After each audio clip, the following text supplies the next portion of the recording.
let us walk through our setup. Here we have two distinct parts. One is our transmitter and the other one is our receiver. First, let us have a look at our transmitter. Here we have one ATmega32 connected to one Arduino Uno. And interfaced with that we have one GSM SIM900A, one LCD display of 16:2 module, and one pulse oximeter MX10302. To the receiver part.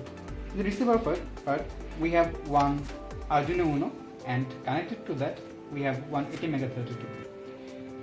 Along with the receivers we have interfaced to ultrasonic sensors, and we have used two 5V DC motors. The DC motors are connected with two other servo motors here and here, and we have operated the DC motors using two 5V relay circuits. To communicate between our receiver and our transmitter, we are using wireless communications, and for that we have used one 433 MHz radio frequency module. This is our transmitter and this is our receiver. Our aim here is to give a paralyzed or ill person the privilege to control his or her own house appliances. In our demo, we would only demonstrate how a person can control fans and lights via radio communication. We will use the instructions specified as shown in the sheet. The person concerned shall use these instructions to control his or her own house appliances. The data that is given as input shall be transmitted through transmitter at Mega to transmitter Arduino. This data will be transmitted through a radio transmitter and received through a receiver.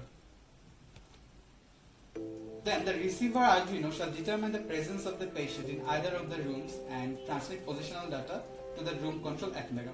For this purpose, we have used two ultrasonic sensors. In accordance to the command sent, the fan or light of the room will turn on. Now, let's move on to the demonstration. First, let's suppose that a person is in room 1.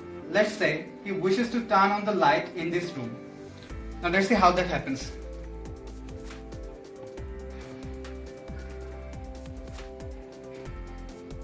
And as we can see, as the person was in room 1, the light in room 1 has lit up.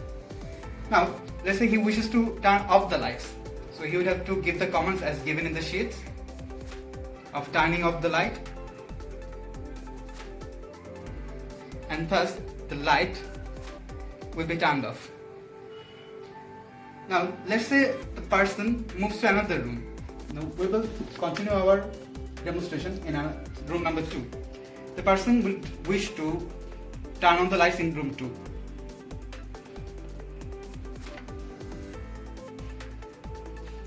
As you can see, the light in room 2 has lit up, and again he wishes to turn off the lights.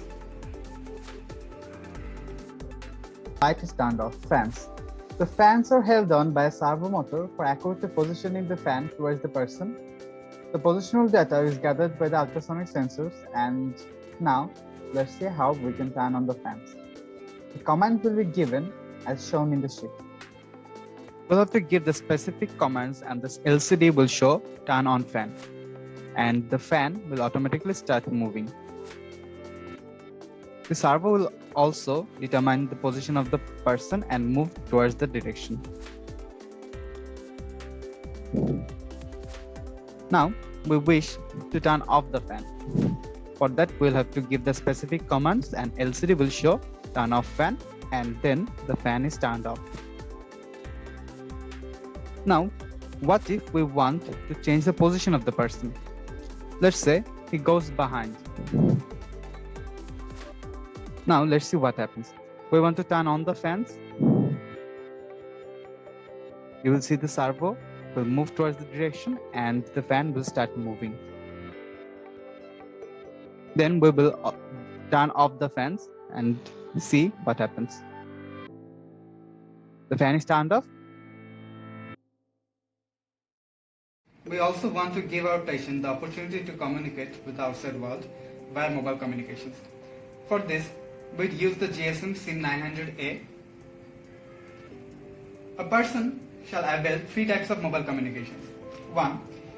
he can ask for help from a specified person, probably someone who should be around all the time. 2.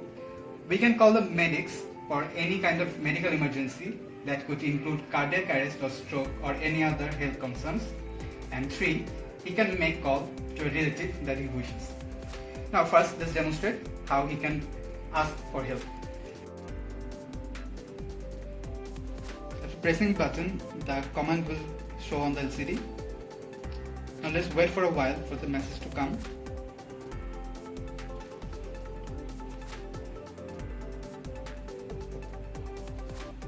There you can see there is the message from the patient.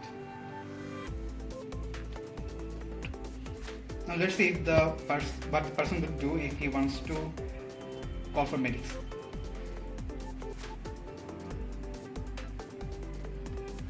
There you can see on the LCD screen.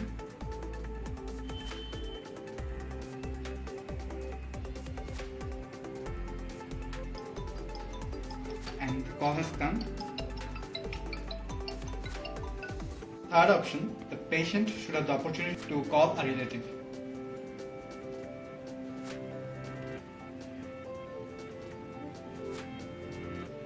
We will wait for the call to come. And there it is.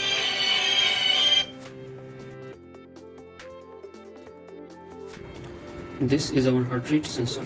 If the heart rate of the patient stays unusual for a long time, an emergency call will be sent to a doctor through the GSM module. The normal heart rate of a human is around 60 to 100. In this demo, if the heart rate is above 50 for about 10 seconds, the call will be sent. In the serial monitor of Arduino, the values will be appearing. So far, garbage values are appearing. Now we have to attach a finger here.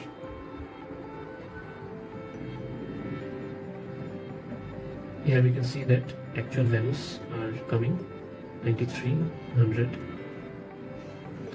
then again 100. So after around 10 seconds, a call will come.